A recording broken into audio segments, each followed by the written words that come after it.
Okay, cool. Week in review 5. It's been an okay week. It's been an okay week. So starting off, I have the power dialer sorted, and man, is the power dialer a game changer. Honestly, not even for that much for saving time. It's just so much easier because I was using like a Zoom phone dialer and shit, it was just a pain of like copy and pasting because it's just that friction of like I don't want to fucking make another dial, but when the dialer is making them for me and I have no choice but to just sit there and answer the phone when it comes up, it's like I don't know. It's just that little bit of easier, but every little bit easier makes the cold calling better and easier and makes me more likely to do it, more likely to do more dials, thus more likely to book meetings and so on, so on, so on. Um, like honestly, my favorite part now is, and it's probably not a good habit. Maybe I'll change it. We'll see. Is like when I'm dialing now, I'll just be on my phone, fucking scrolling, fucking I don't know, fucking Instagram, fucking dating apps, something. I mean, you can't be watching something with sound on. Obviously, you'll get too distracted, but I don't know. It just makes it easier when you can just distract yourself a little bit. Like I know a guy, and he said he plays chess while he cold calls, and so yeah, it's kind of one of those things where if you can distract yourself while doing the cold calling, and you're still doing cold calling, because when they pick up, you obviously look up, you fucking read their name, their location, you say the script and whatever, and you book them in if you can. But it just makes things so much easier, and that's what it's about. That's what's going to make it a more that's what's going to give it longevity, I suppose, and that's kind of my main goal with how I try to structure my day and stuff. So now that I'm full on down in the UK, I started off on Monday and it was absolutely terrible. Made 100 dials and didn't book a single fucking meeting. Now, I do think that was also down to the fact that, well, of course, many guys are booked up and they can't take on more work, but also the fact that I was calling plumbers as well, and as in for bathroom renovations, that was the niche I was calling. And but I think the thing is I need to tighten down the niche a little bit more, or not the niche, but rather the lead list, because I would be calling the likes of plumbers and stuff, and plumbers do offer bathroom renovations, but maybe they didn't specifically mention it on their website or in their Google profile that I was scraping, and I still decided to call them. So now I'm thinking kind of cut back on that, just keep it to bathroom renovators, and move from there, and just keep it tighter because it boosts up the ABR, means I'm wasting less time and stuff like that. So then the second day I booked about 3 meetings. I also launched my kitchen renovations clients ads. They've actually been doing okay. We've been had really cheap leads. They've been like fucking €450, like, or €5 for a lead, and they've been fairly qualified in terms of budget. They've been varying how soon they want it done, but again, for my client, it kind of suits that they want it done somewhere between maybe 2 to maybe 5 or 6 months, kind of time frame on when they want it done, because on one part, you'd be thinking, oh, of course you want leads, you want it done now, but my client in particular, he's booked up until just say March or halfway through March, right? So if somebody comes in and they want their bathroom done, or their, well, for him it's kitchens, if they want their kitchen done now, he doesn't have the space. So they're actually a bad lead for him, despite that they actually have a lot of urgency. So it's one of those things where you actually, you know, guys who want it done a little bit far out aren't the problem at all. It's just making sure that you have people who have intent in that they actually want the kitchen or a bathroom, whatever the ad is. So that's kind of something that we're going to work on as time goes on. But so far, it's been decent enough. I mean, we've only been doing them for like 5 days, so we have to give it more time. And yeah, I'm going to keep checking back, keep monitoring. But everything's in KPI in terms of click through rate and conversion rate on the form. So it's been okay basically.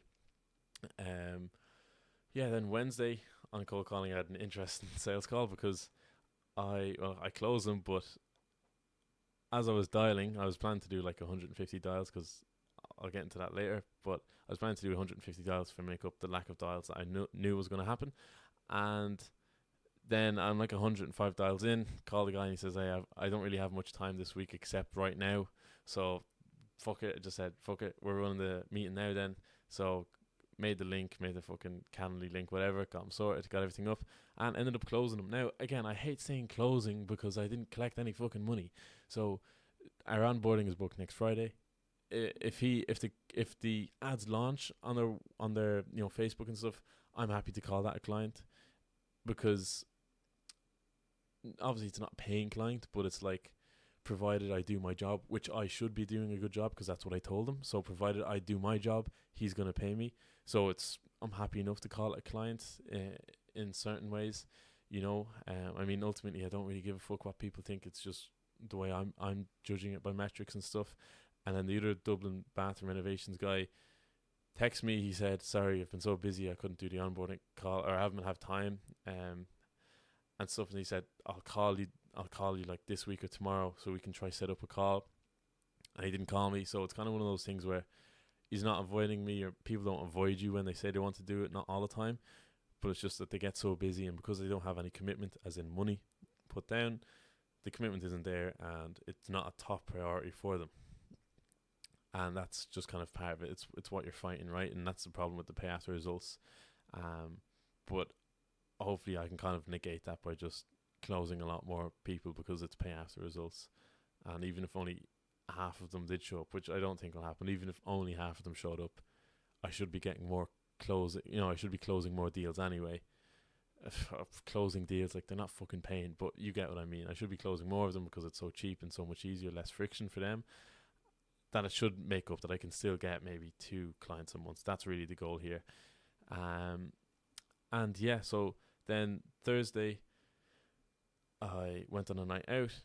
So I was still planning to make my dials and book the meetings for Friday, but about 40 dials in, I realised that I was calling leads that I'd called from like 2 fucking days ago. So much so that I actually called a guy that I have a meeting booked with next fucking week, and I cold called him, and he was like, yeah, you're meant to check in with me next week, and we're having a call. And I was like, I actually froze. And usually I'm pretty good under pressure, but at that point I was like, I just fucking curled up. I was like, what the fuck am I doing? And the reason is because I was using a scraper, and I had like a list of all the towns in England in it, but they were listed alphabetically, and I was breaking these towns up into different lists so that I could scrape, like, just say 100 towns at a time, so I wouldn't be there for like 10 hours or 20 hours scraping the entirety of a country, right? I'm not leaving my computer on for that long. So I tried to scrape them into, batches of just say 100 or so. And the issue with that then is that the towns in group 1 and group 2 must have been close to each other, but because they're in separate lists, it obviously I called them twice. And I know you're saying, why didn't you put them into one big list? And I would do that, only that it was fucking crashing the Google Sheets and shit. So it's a bit fucked. But I think I'm gonna have it fixed now. I'm just gonna manually insert where to search with the scraper I have. So it should be fixed. It should be okay. In terms of nights out, like I said, I was going to make extra dials on the Wednesday and the Thursday to make up for the lack of dials on the Friday morning. But things got in the way. The lead list was fucked, and then the other guy wanted to have a sales call right then and there. So really, for me, the goal is like 500 dials a week, roughly speaking. Because if I'm able to book, 5 meetings a day, that's peak. That's 100 meetings a month.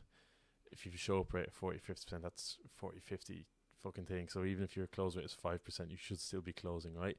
So that's kind of my ultimate goal. Now, right now, because since I've been calling the UK, my ABR has dropped to about probably around 3%. So it could be even a little bit lower, maybe even 2.5. So it is one of those things that's, it's pretty fucked. Now, the only thing going my way though is that my close rate should be higher and is higher, because again, it's pay after results. I don't know where I get it from. I have a lot of confidence on these calls, and people really believe I'm an expert. I guess I can just sell on fucking energy or something. But, and I'm not just saying, I'm saying like 2-3 people have commended me and said, "Oh no, you seem pretty confident and very well knowledgeable on it." And I'm just like, yeah, no, I fucking am, mate. And I have no idea not no idea, but I haven't done it before really, and I'm very good at convincing them otherwise.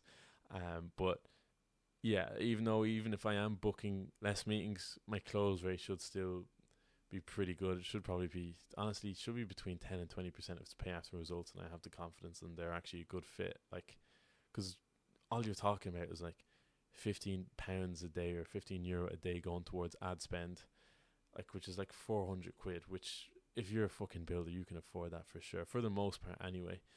it's not a big risk because also they only pay me if I bring in the results as well. So it's not the only risk they are actually taking is that 450 quid. Outside of that, it's fucking there's not really a whole lot there. So yeah, that's basically.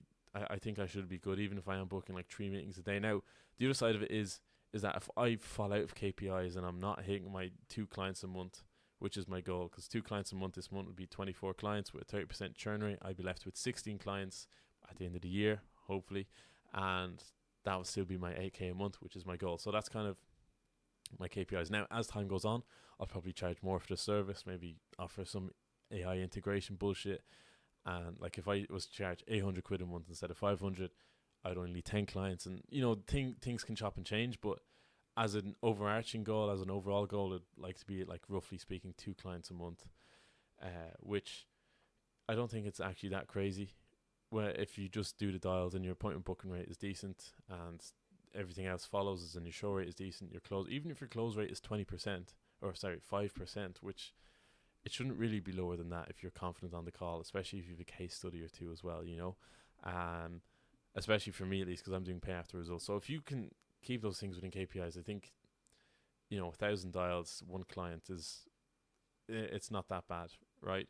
And yeah, that's basically where I am. And yeah, no, I'm thinking if there's anything else to mention here, but no, there's not really. Once I can keep up with KPIs and stuff, yeah, that's what I was going to say, is that if I ever fall out of KPI, I'm 100% willing to just do more work and use use to negate any issues in problems.